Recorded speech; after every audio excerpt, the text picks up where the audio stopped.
예, 오늘 말씀의 제목은 아버지의 책임입니다. 아버지의 책임이 됩니다. 제가 지난주에 설교한 것의 연장선상이 됩니다.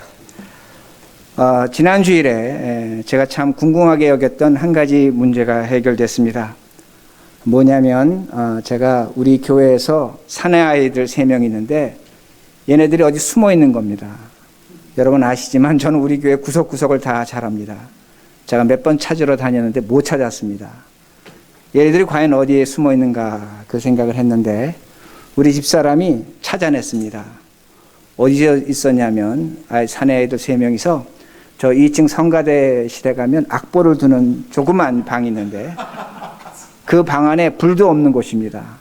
더운 곳입니다. 그 속에 숨어서 3명이 비디오 게임을 하고 있었습니다. 그 아이들이 어떤 생각을 하냐면 교회 와서 게임을 하는 것은 안 된다. 더 나가서 죄의식을 느낀 겁니다. 그러기에 그 무더운 곳에, 그 더운 곳에 의자 하나 갖다 놓고 불도 없이 문을 걸어 잠그고 제가 사실 성가대 갔었습니다. 근데 못 찾았는데 그 안에서 그렇게 게임을 했습니다. 제가 무엇을 생각했냐면 교회 일은 제 책임입니다. 제가 아이들에게 죄의식을 심어줬다는 겁니다. 제가 잘못했다는 겁니다. 아이들에게 올바로 인도하지 못했다는 것을 제가 생각하게 됐습니다. 그렇다면 제가 여러분에게 질문하고 싶은 것은 여러분의 가정에서 아이들이 죄의식을 느낀다거나 어떤 일로 힘들어한다면 부모에게 과연 어떤 책임이 있는가입니다. 아이들이 어떤 일로 인해서 부모에게 말 못하고 죄의식을 느낀다면 어떤 아픔을 갖고 있다면 그건 분명히 부모의 잘못입니다. 부모가 책임져야 될 일이고 그렇게 만든 일에 대해서 부모는 어려움을 느껴야 합니다. 그런데 오늘 제가 부모라고 얘기했습니다. 그러나 성경은 오늘 우리에게 한 가지 분명하게 보여주는 것이 가정에서 자녀를 키우고 자녀를 양육하는 것은 아버지의 책임이라고 말씀합니다. 아버지의 일이라는 겁니다. 여러분이 성경 66권을 잘 살펴보시기 바랍니다. 66권에서 자녀에 대해서 가르치고 명령하고 그 자녀를 키우는 것은 아버지의 몫임을 성경은 분명히 가르쳐 줍니다. 그러기에 이 자리에 오늘 제가 설교를 할 때 아버지의 책임이라고 했습니다. 그러기에 남자들 특히 많은 아버지들이 불편하게 들을지는 모릅니다. 그러나 이 말씀을 들으시기 바랍니다. 그리고 더 나가서 어머니들도 엄마들도 이 말씀을 통해서 과연 우리가 자식을 어떻게 키워야 될 것인가를 다시 한번 깊이 생각하셔야 합니다. 다시 말씀드립니다. 한 가정의 자식을 키우고 양육하는 것은 부부의 책임입니다. 그러나 성경은 우리에게 분명하게 뚜렷하게 요구하는 것이 뭐냐면 그것은 아버지의 일이라고 아버지의 책임이라고 그렇게 말씀합니다. 그렇게 4절을 보시기 바랍니다. 또 아비들아 너희 자녀를 노엽게 하지 말고 주의 교훈과 훈계로 양육하라. 에베소서를 보면 가정에 대해서 부부관계에 대해서 부모 자식 관계에 대해서 말씀하고 있습니다. 그러나 단 한 줄로 성경은 정리하는 것이 뭐냐면 자식은 아비들입니다. 아버지들입니다. 그러게 영어 번역은 fathers로 그렇게 번역을 했습니다. 오늘 제가 자식을 양육하고 키우는 것이 아버지라고 할 때 이 자리에 많은 아버지들은 억울할 겁니다. 왜냐하면 엄마가 자식들과 더 많은 시간을 보내고 있기 때문입니다. 그들에 의해서 자녀가 양육된다고 그렇게 생각했고 세상 문화도 그렇게 가르쳐 왔다는 겁니다. 그러나 성경은 그렇지 않다는 겁니다. 성경은 자식을 가르치는 것이 아버지의 책임이고 왜 아버지가 책임을 져야 되냐? 첫 번째는 그 자식들에게 하나님의 말씀을 가르쳐야 될 랍비라는 겁니다. 집에서 예배를 드려야 된다는 겁니다. 그 자녀를 주의 말씀과 교훈으로 양육할 것이 아버지의 책임이라고 분명히 가르쳐 줍니다. 그러기에 성경은 일목요연합니다. 아버지가 자식을 양육해야 합니다. 그러기에 다시 4절 말씀 보시기 바랍니다. 또 아비들아 너희 자녀를 노엽게 하지 말고, 여기서 노엽게 한다는 것은 어떤 의미가 되냐면 자식들을 억울하게 만들지 말라는 거예요. 자식들을 화나게 만들지 말라는 겁니다. 그건 누가 해야 될 일이냐? 아버지가 해야 될 일이라는 겁니다. 아버지가 자식들을 키울 때 화나게 하거나 억울하게 만들지 말라고 분명히 말씀하십니다. 제가 지난주에 무엇을 말씀드렸냐면 오늘날 이 시대 이 부모들의 가장 큰 특징 무엇이라고 말씀하면 딜하는 것, 거래하는 것이라고 말씀을 드렸습니다. 제가 그렇게 설교하고 나니까 몇몇 분이 저한테 말씀하시는 게 뭐냐면 목사님 100% 이해합니다. 그러나 이 시대는 자식들과 딜하지 않으면 키울 방법이 없습니다. 목사님 때는 그렇게 키웠을지 모릅니다. 그러나 우리 때는 되지 않습니다. 그러게 자식들과 딜을 해야 된다는 겁니다. 거래를 해야 된다고 그렇게 말씀합니다. 그러나 제가 다시 말씀드립니다. 여러분들이 부모들이 엄마건 아버지건 자식들과 딜하면 그 자식은 자식이 아닙니다. 여러분 스스로가 자식과 부모의 관계를 단절시키는 겁니다. 아이가 징징거리고 웁니다. 울 때마다 부모들이 뭐합니까? 아이폰을 쥐어줍니다. 아이가 조용해집니다. 그 아이는 배우는 겁니다. 내가 울면 문제가 해결된다는 겁니다. 울음으로써 문제를 해결하는 겁니다. 잘못된 교육입니다. 오늘날도 아버지들이 뭐라고 얘기합니까? 너 이것만 하면 내가 너에게 적절한 보상을 하겠다는 겁니다. 너 공부 2시간 하면 컴퓨터 게임 2시간 할 수 있다는 겁니다. 너 이것만 잘하면 여기 나가서 1등을 하면 내가 너 필요한 거 주겠다고 그렇게 말합니다. 사주겠다고 그렇게 말합니다. 무엇을 얻으려고 합니까? 무엇을 지금 가지려고 합니까? 아이는 아버지에게 순종하면 아버지의 목적을 달성해주면 자신이 얻을 수 있는 것이 있다는 겁니다. 거래가 생기는 겁니다. 부모 자식 관계가 딜하는 겁니다. 거래가 생기는 겁니다. 여러분 제가 지금부터 이 얘기를 드릴 때 남자들은 좀 듣기 거북하겠지만 참고 들으셔야 됩니다. 마르틴 부버라는 사람이 있습니다. 그는 너와 나라는 유명한 철학적 논증을 남긴 사람입니다. 너와 나 사이에 너와 나가 있다면 사랑의 관계라는 겁니다. 인격적 관계라는 겁니다. 근데 너와 나 사이 it, 3인칭 it, 어떤 물건이나 목적이 들어가면 너와 나의 관계는 비인격적 관계라고 그렇게 말합니다. 그런데 그가 이런 생각을 하게 된 것은 그의 엄마가 집에서 개를 키웠습니다. 개와 엄마의 관계를 본 겁니다. 개와 엄마의 관계를 봤을 때 그는 비인격적인 관계를 봤다는 겁니다. 다시 말씀드린다면 부모와 자식 사이에 어떤 조건이 성립되고 딜이 있다면 그 관계는 비인격적 관계라는 겁니다. 인격적 관계가 아니라는 겁니다. 어떤 물건이 있다면 아버지와 자식 사이에 물건이 있다면 그 관계는 비인격적으로 전환한다는 겁니다. 다시 말씀드리면 제가 쉽게 말씀드린다면 아버지와 어떤 조건을 두고 얘기한다면 그 아이는 그 아버지의 애완견이 되는 겁니다. 애완견이 되는 겁니다. 여러분 딜이 반복되면 우리 자녀들은 압니다. 내가 이것만 해주면 우리 아버지가 내 목적을 이루어준다는 겁니다. 거기서 아이들은 비참함을 느낍니다. 왜 비참함을 느끼냐면 내가 아버지의 명령에 순종해서 사는데 이것을 이름으로 말미암아 이것을 얻겠다면 무엇과 같은 관계입니까? 인격적 관계가 아닙니다. 애완견과 같은 관계입니다. 그러나 여러분 더 무서운 것이 뭔 줄 아십니까? 이 관계가 지속되면 나중에는 자식이 아버지를 애완견 취급합니다. 내 목적을 이루기 위해서 아버지를 조작할 수 있다고 생각합니다. 아버지가 요구해 주는 거 내가 들어주면 나는 내 목적을 이뤄낼 수 있고 그 결과 아버지는 애완견처럼 되는 겁니다. 죄송하면 개처럼 되는 겁니다. 이것이 바로 딜이라는 겁니다. 여러분 그러기에 딜하지 말라고 제가 말씀을 드린 겁니다. 딜이라는 것은 거래라는 것은 나에게 이익이 발생하면 관계가 유지되는 겁니다. 나에게 이익이 발생하지만 관계가 유지되지 않습니다. 왜 부모 자식 관계를 딜로 거래로 만들어버리는 거입니다. 이것으로 자식을 노엽게 해서는 안 됩니다. 화나게 한다는 겁니다. 그러게 우리가 다른 방법으로 자식을 키워야 합니다. 얼마든지 방법이 있다는 겁니다. 그러게 성경은 오늘 남자들에게 아버지들에게 주의 교양과 훈계로 양육하라고 말씀합니다. 하나님의 방법이 있다는 겁니다. 그 방법으로 키우라고 말씀합니다. 여기서 먼저 주의 교양이라고 나오는데 교양이라는 건 헬라어로 파이데레입니다. 이 단에서 pediatric, 소아과라는 단어가 나왔습니다.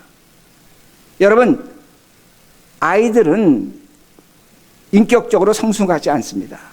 감정적으로 있지 않았습니다. 그런데 오늘날 부모들이 그 인격적으로 성숙하지 않고 감정적으로 성숙하지 않고 이성적으로 판단력이 없는 애들하고 딜을 합니다. 그러지 말라는 겁니다. 성경은 주의 훈계로 교양으로 양육하라고 그렇게 말씀합니다. 그럼 우리가 어떻게 하면 자식을 하나님 말씀대로 키울 수 있는가 합니다. 잠언 13장 24절을 보면 매를 아끼는 부모는 자식을 미워한다고 말씀합니다. 그러면 오늘날 우리가 여기서 뉴저지에서 애를 때리며 키울 수 있는가 합니다. 때리는 그 순간 아동학대로 끌려갑니다. 때리지도 못합니다. 그러나 아이들을 때리는 방법이 있습니다. 부모가 마음으로 자식을 때려야 됩니다. 아버지가 자식을 때릴 수 있는데 마음으로 때릴 수 있다는 겁니다. 아버지가 자식을 마음으로 때리려면 아버지 먼저 자신의 마음으로 때려야 된다는 겁니다. 아버지가 내가 내 마음을 먼저 때려야 된다는 겁니다. 그러면 자식을 마음으로 때릴 수 있습니다. 그게 뭔가입니다. 부부관계입니다. 부부관계에 사랑이 있어야 됩니다. 부부는 사랑의 관계입니다. 우리 자녀들이 집에 와서 가장 안락하고 평안함을 느끼는 건 뭐냐? 엄마, 아버지의 관계가 편안할 때입니다. 그걸 보고 아이들은 안락함을 느끼는 겁니다. 불안함이 제거되는 겁니다. 그것이 바로 아이들을 마음으로 때리는 겁니다. 양육하는 겁니다. 훈계하는 겁니다. 사랑으로 키우는 겁니다. 내가 널 사랑하니까 이러고 사주겠다, 저거 사주겠다, 그런 짓 하지 마시기 바랍니다. 정말로 여러분들이 여러분의 자녀들 때리고 싶다면 부부가 사랑의 모습이 있어야 된다는 겁니다. 사랑의 모습으로 자식을 때리시기 바랍니다. 그때 그 자식은 사랑을 받고 키는 겁니다. 정신적 안정을 주게 된다는 겁니다. 왜 이렇게 되는 겁니까? 아버지는 오늘 제가 말씀드린 것처럼 성경으로 자식을 가르쳐야 하기 때문입니다. 그럼 여러분은 저에게 질문합니다. 목사님 부부싸움 안 하십니까? 저 합니다. 1000번 만번 했습니다. 그러나 자식 앞에서는 한 번도 싸우지 않았습니다. 여러분 부부싸움은 칼로 물베기라고 합니다. 맞습니다. 여러분 둘이 만나서 1000번 만번 싸우세요. 그건 칼로 물베기예요. 문제 없어요. 그러나 자식 앞에서는 싸우지 마세요. 자식 앞에서 부부싸움 하는 것은 자식의 마음을 칼로 베어버리는 겁니다. 마음에 피를 흘리게 하는 거예요. 그러기에 부부싸움은 자식 앞에서 하는 게 아닙니다. 차 안에서 싸우든 산에 가서 하든 어디 가서 하든 시큰하시란 말이에요. 그러나 집에서 하지 마세요. 아이들 앞에서 하지 마세요. 아이들이 가장 큰 혼란과 아픔을 느낍니다. 이걸 기억하시라는 겁니다. 여러분 우리 아이들이 가는 학교에 가면 3명 중에 하나가 이혼한 가정입니다. 어느 지역은 더 높습니다. 2명도 될 수 있습니다. 어떤 아이가 말합니다. 지난 토요일 날 벌스데이 파티 했는데 4명의 엄마 아버지가 왔다는 겁니다. 아니 어떻게 너는 엄마 아버지가 4명이나 되냐? 친아버지의 새로운 와이프가 왔고 친엄마의 새로운 허즈번이 왔습니다. 4명이 왔다는 겁니다. 여러분 제가 누차 말씀드렸지만 아이들은 부모가 싸우는 것을 보면 뭘 생각하는 줄 아십니까? 이혼한다고 생각합니다. 여긴 그런 문화권입니다. 우리는 안 그런 걸 압니다. 그러나 그렇지 않다는 겁니다. 그러기에 부부는 1000번 만번 싸울 수 있습니다. 부부싸움 당연한 겁니다. 부부싸움은 건강한 겁니다. 그거는 좋은 겁니다. 그러나 아이들 앞에서 해서는 안 된다는 겁니다. 왜냐하면 마음에 불행의 씨앗을 뿌립니다. 제가 지난주에 우리 교회 어느 분이 저한테 책을 한 권 주셨어요. 목사님 이 책 보세요. 책의 제목이 목사의 딸입니다. 그 책의 제목을 목사의 딸이라고 썼는데 사실 그 책을 쓴 분이 목사입니다. 그러니까 목사 딸이 목사 아버지를 향해서 쓴 글이에요. 그런데 누구에 대해서 썼냐? 한국의 최고의 보수계 거두 박윤선 목사님에 대해서 쓴 겁니다. 책이 나왔고 그 내용이 나왔기 때문에 제가 자연스럽게 말씀드리는 겁니다. 아버지가 박윤선 목사예요. 고신파의 최고의 거두입니다. 한국교회에서 살아있는 성자라 그랬어요. 신학계의 거두입니다. 그 책에 뭐가 나오는 줄 아십니까? 그 아버지가 집에 오면 부부싸움을 심하게 하는 겁니다. 심지어는 아내에게 손찌검하는 겁니다. 그 딸이 목사가 돼서 썼습니다. 그 자식들 훌륭하고 똑똑한 분들이에요. 이른 나이에 어린 나이에 미국 와서 다 유학했어요. 그런데 다 불행해요. 그리고 말합니다. 우리가 이렇게 불행해진 것은 아버지 때문이라고. 목사 아버지 때문이라고 그렇게 씁니다. 여러분 이것이 우리가 뿌리는 씨앗이에요. 여러분이 정말로 여러분의 자녀를 사랑한다면 부모는 사랑해야 됩니다. 싸울 수는 있습니다. 그러나 자식들 앞에서 하지 마세요. 오늘의 다툼이 오늘로 끝나지 않는다는 겁니다. 유전되고 있다는 겁니다. 그러게 여러분들이 지금 내 자식들에게, 우리 자식들에게, 특히 아버지들이 무슨 씨앗을 뿌리고 있는지 깊이 보시라는 겁니다. 그 씨앗이 사랑의 씨앗이라면 그 아이들은 그 사랑의 열매를 먹고 이 다음에 성인이 돼서 행복한 사람으로 살아갈 수 있습니다. 그러나 그 씨앗이 아픔과 고통의 씨앗이라면, 불행의 씨앗이라면 그 아이는 유전되는 겁니다. 그 씨앗을 품고 살아갈 수밖에 없다는 겁니다. 그러게 다시 말씀드립니다. 주의 교양과 훈계로 양육해야 됩니다. 하나님의 방법이 있다는 겁니다. 여기서 말씀해 보면 훈계하라 말씀합니다. 이 말씀은 강력한 경고를 의미합니다. 헬라어로 강력하게 얘기하는 겁니다. 그러면 강력하게 어떻게 얘기하는가? 목성을 높여가며 누나를 불하라고 하며 강력하게 얘기하는 게 강력하게 얘기하는 그것 아닙니다. 아버지는 그렇게 해서는 안 됩니다. 아버지가 자녀들에게 강력하게 얘기하려면 아버지의 인생의 깊이와 삶의 내용과 사회적 경험을 자식에게 이야기해 줄 수 있는 실력이 있어야 된다는 겁니다. 교육을 해야 된다는 겁니다. 제가 무슨 말씀을 드리냐면 아버지가 자식들에게 믿을만 해줘야 됩니다. 여기는 아버지 어쩌면 기분 나쁠지 몰라요. 이상신 목사 지도 남편이고 지도 아버지인데 뭐 잘한다고. 그러나 저는 간단합니다. 하나님 말씀이 그렇게 하기 때문에 얘기하는 거예요. 오늘날 우리 아버지들이, 남편들이 자식들에게 정말로 믿을 만한 사람인가입니다. 여러분, 우리 아이들은 우리보다 똑똑합니다. 인터넷에서 각종 정보를 다 찾습니다. 우리보다 많이 알고 깊이 알고 있습니다. 그런데 아버지들이 자녀들에게 이렇게 저렇게 하라고 얘기합니다. 저도 교회에서 종종 봐요. 아이들이 몇 마디 말 건네면 부모들이 대답을 못해요. 왜 대답을 못합니까? 아이들이 논리적이에요. 합리적이에요. 부모보다 생각이 어떨 땐 뛰어나요. 그러니까 우리는 자꾸만 하려고 하는 게 뭐냐면 권위적이에요. 아버지가 말하니까, 엄마가 말하니까 들어랍니다. 듣는 척은 하죠. 밥은 얻어 먹어야 되고 학교는 가야 되니까. 그러나 그들 마음속에 뭘 뿌려주는 겁니까? 불신을 뿌려주는 겁니다. 비웃음을 뿌려주는 겁니다. 그러게 우리가 어떻게 해야 되는가입니다. 니콜라스 카라는 사람이 있습니다.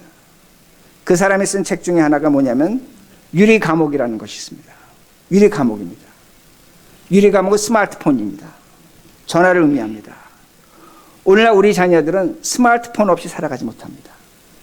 여기 뭐 1학년짜리도 스마트폰 갖고 있더라고요. 뭐 아이들 다 갖고 있습니다. 그걸로 구글링해서 답 다 얻습니다. 궁금한 거 있으면 부모에게 안 물어봐요. 스마트폰에 물어보면 답이 다 나옵니다. 아이들 스마트폰 없으면 못 살아요.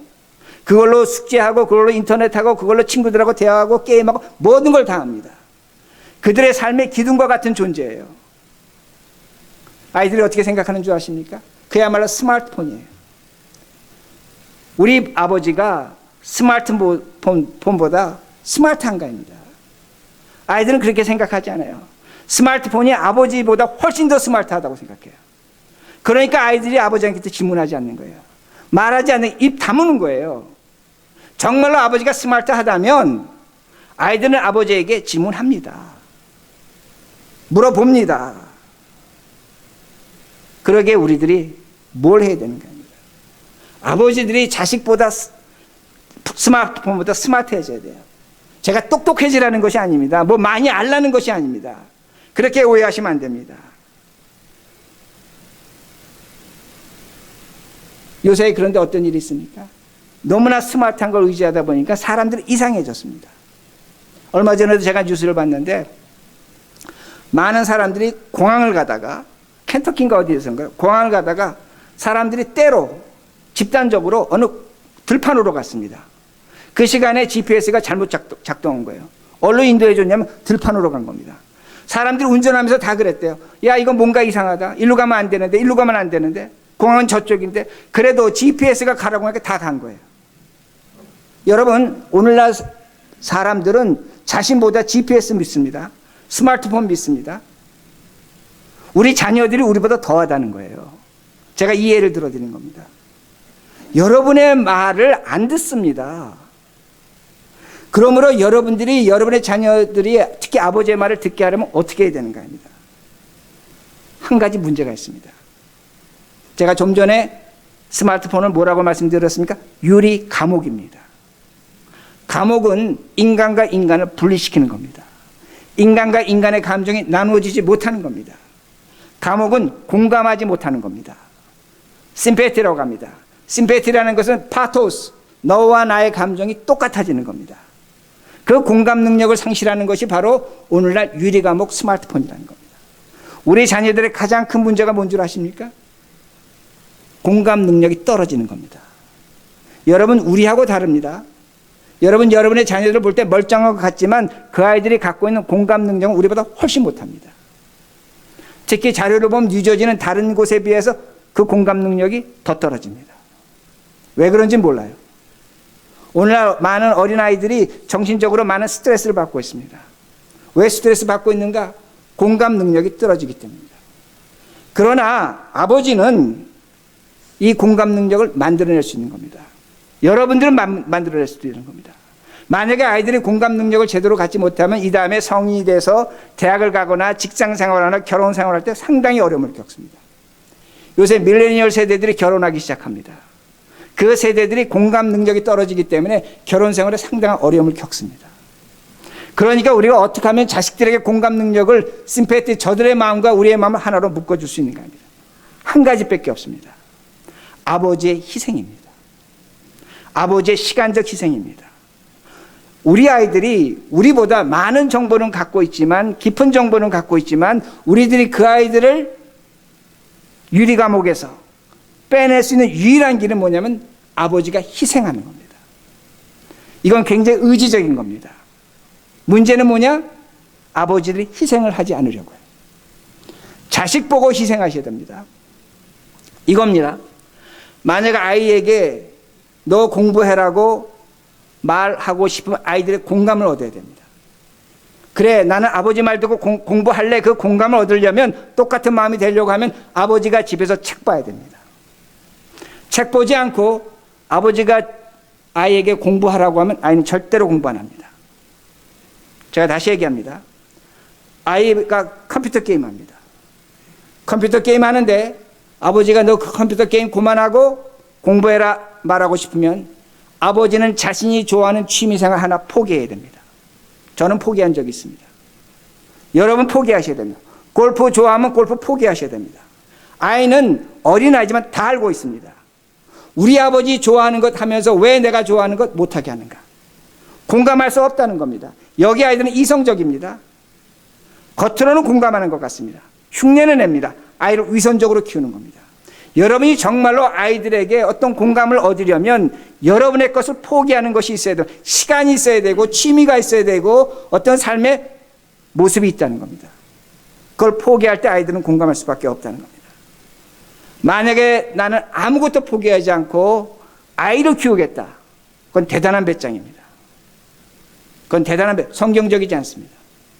우리가 희생할 때 아이들은 공감하고 그 공감에 따라서 아이들은 행동할 수밖에 없다는 겁니다. 더 나아가서 뭘 제가 말씀드리면 아이들이 유리 감옥에서 나오는 겁니다. 감정적 인간이 되는 겁니다. 지혜로운 인간이 되는 겁니다. 풍성한 감정을 갖는 겁니다. 그 아이들이 커서 결혼생활, 직장생활, 사회생활 잘할 수 있다는 겁니다. 이걸 누가 하냐? 아버지라는 겁니다. 오늘 제가 아버지로 집에 가서 또 엄마들이 아버지 붙잡고 이렇게 하면 안 됩니다. 저는 이 다음에 엄마들을 한번 또 잡을 겁니다. 분명히 하셔야 됩니다. 다 똑같은 겁니다. 공감 능력을 아버지가 키우려면 희생이 있어야 된다는 말씀이 됩니다. 그렇게 되면 아버지가 스마트폰보다 똑똑한 사람입니다. 아버지에게 마음의 문을 여는 겁니다. 아버지에게 찾아가는 겁니다. 달려가는 겁니다. 왜? 저가 나를 이해하고 있기 때문에. 저의 마음이 나의 마음이기 때문에. 그때 공감이 생기는 겁니다. 그때 인격적 관계가 생긴다는 겁니다. 제가 다시 아이들 얘기합니다. 제가 여러분 아시는 것처럼 어떤 분이 그럽니다. 왜 목사님은 아이들하고 식사를 하세요? 예, 제가 아이들하고 식사한 지 3주 됐습니다. 저는 의도가 있었습니다. 지난주에 아이들이 밥 한 톨 남기지 않았어요. 밥 다 먹었어요. 첫 주에 어떻게 밥도 오면 남기고 안 먹겠다 뭐 그러고 엉망진창이었어요. 석 주 만에 밥 한 톨 안 남겼어요. 제가 엄마들 오면 못 오게 해요. 아이들 얼마든지 할 수 있는 애들이에요. 얼마든지 잘할 수 있어요. 누가 아이들 망치는 줄 아십니까? 죄송하지만 엄마 아버지가 망치는 거예요. 아이들은 가르쳐주면 올바른 것이라 따라갑니다. 그러게 저는 아이들에게 오늘 얘기할 거예요. 오늘도 같이 밥 먹을 겁니다. 너희들 컴퓨터 게임 해라. 하고 싶으면 해라. 떳떳하게 당당하게 교회에서 해라. 그러나 제가 한번 이렇게 물어볼 겁니다. 너희 컴퓨터 게임 말고 제일 좋아하는 게 뭐니? 제일 하고 싶은 것이 뭐냐? 얘기할 겁니다. 뭐 하고 싶습니다. 그러면 교회에서 한번 시간을 나눠서 이것하고 저것하고 너희 스스로 무엇인지 상관없습니다. 카드 게임을 하면 카드 게임이든 너희 스스로 시간을 만들어내서 한번 해보라고 얘기할 겁니다. 왜? 인간입니다. 아무리 어린애지만 자의적인 능력이 있고 판단 능력이 있고 자생할 수 있는 방법을 갖고 있는 겁니다. 저는 그렇게 할 겁니다. 그러기에 아이들에게 죄의식 심어주면 안 됩니다. 아이들 부끄럽게 만드시면 안 됩니다. 아무리 어렵고 철없는 것 같고 내가 마음대로 할 수 있는 것 같지만 그렇게 하시면 안 됩니다. 정말로 아이들을 인격적으로 다루시라는 겁니다. 그 인간이 커서 인간이 되는 거지 비인격적으로 다뤄놓고 그 인간이 어떻게 정상적 사람이 되기를 바라는가입니다. 그러게 오늘 성경은 가르쳐줍니다. 아버지들아 자식에게 신앙교육하라는 겁니다. 많은 부모들이 얘기합니다. 왜 목사님 우리 교회는 아이들에게 신앙교육하지 않습니까? 저는 그 소리 들을 때마다 꼭 이렇게 대답합니다. 집에서 뭐 합니까? 집은 일주일 내내 있는 곳이에요. 교회는 일주일에 한 번 오는 거예요. 그러면 집에서 여러분들이 아이들 신앙교육 하셔야 됩니다. 예배를 드리셔야 합니다. 제가 젊은 부부들 신방 가면 반드시 얘기합니다. 가정 예배 드리라고. 드리는지 안 드리는지 제가 알지 못해요. 그러나 예배를 드리셔야 돼요. 그런데 이렇게 드리시기 바랍니다. 유대인들은 안식일이 되면 일주일에 한 번 식사를 합니다. 근데 엄마는 부엌에서 나오질 않습니다. 2시간이고 3시간이고 정성껏 음식을 준비합니다. 유대인의 전통입니다. 그리고 아버지는 엄마가 식사 준비하는 동안 식탁에 앉아서 아이들과 토론합니다. 탈무드를 얘기합니다. 주제는 정하지 않습니다. 근데 아버지가 어떤 아이를 칭찬하냐면 질문에서 대답을 잘하는 아이를 칭찬하지 않습니다. 좋은 질문하는 아이를 칭찬합니다. 그렇게 하다가 식사가 나옵니다. 식사가 나오면 아버지가 식탁 앞에 서서 아이들 앞에서 이렇게 얘기합니다. 간단하게 예배 드리는 겁니다. 왜 우리가 안식일을 지키고 왜 우리가 하나님을 믿어야 되는가? 그렇게 간단하게 얘기합니다. 식사합니다. 그리고 다시 밤 늦게까지 안식일에 토론합니다. 여러분 이것이 유대인들의 토론 문화입니다. 이것이 유대인들의 창조력 근원입니다. 오늘날 소수의 유대인들이 세상의 명예부를 왜 갖고 있는가? 아버지의 식탁에서 이 힘에서 나온다는 겁니다. 제가 유대인을 찬양하는 것도 아니고 제가 직접 본 것이고 이야기 들은 겁니다. 그러기에 저는 여러분들에게 일주일에 한 번 집에서 이 시간을 가지라는 겁니다. 여러분 제가 지금 가정 예배를 드리라니까 뭐 목사님 설교해야 되고 찬양해야 되고 그거 생소해서 못하겠습니다. 여러분 제가 신학적으로 다시 말씀드립니다. 생소하지만 식탁에 놓고 기도 한번 하고 왜 우리가 하나님 믿고 1분 정도 얘기하셔도 됩니다. 간단하게 얘기하셔도 됩니다. 오늘 성경은 뭐라고 얘기합니까? 아버지들아 너희 자녀들을 주의 교훈과 훈계로 양육하라. 여러분 식사 끝난 다음에 아이들하고 얘기하는 것, 디베이트하는 것, 그 자리에 있는 것 자체가 예배라는 걸 기억하시기 바랍니다. 예배를 드려서 예배가 아니라고 성경은 가르쳐줍니다. 식탁에서 아이들과 그 얘기를 나눈 것 자체를 성경은 예배라고 오늘 가르쳐주고 있는 겁니다. 그러게 말씀을 마칩니다. 우리 자녀들은 결혼을 했던 결혼을 하지 않았던 끝없는 시련에 도전할 겁니다. 여러분의 품이 그리울 것이고 여러분에게 찾아와서 이야기할 때가 있는 겁니다. 그때 여러분들이 무엇을 보여주겠는가 합니다. 아버지가 무엇을 보여주겠는가 합니다. 희생하셔야 됩니다. 그 희생은 사람 따라 다를 겁니다. 그러나 시간적 희생이 필요합니다. 여러분의 삶의 내용의 희생이 필요합니다. 그렇게 사셔야 됩니다. 그러기에 오늘날 아버지들이 이렇게 얘기합니다. 저는 자식들에게 좋은 크리스찬 친구를 만들어주고 싶습니다. 좋은 학교에 크리스찬 그 교육을 받게 하고 싶습니다. 저는 좋은 그런 어떤 커뮤니티를 주고 싶습니다. 기독교 가치관을 심어주고 싶습니다. 저는 충분히 이해하고 공감하고 저도 찬성합니다. 그러나 그 일은 아버지가 집에서 크리스찬 친구가 되어줘야 됩니다. 크리스찬 가치관을 심어줘야 됩니다. 더 나아가서 이 세상에서 살아갈 수 있는 용기와 힘을 줘야 됩니다. 그것이 여러분의 가정이요 여러분의 식탁입니다. 그렇게 사시기 바랍니다. 그렇게 살 때 우리 자녀들은 부끄러움이 없습니다. 노여하지 않을 겁니다. 이 세상에서 승리하는 자로 살아갈 겁니다. 이렇게 자녀를 키우시는 아버지와 어머니가 되길 바랍니다.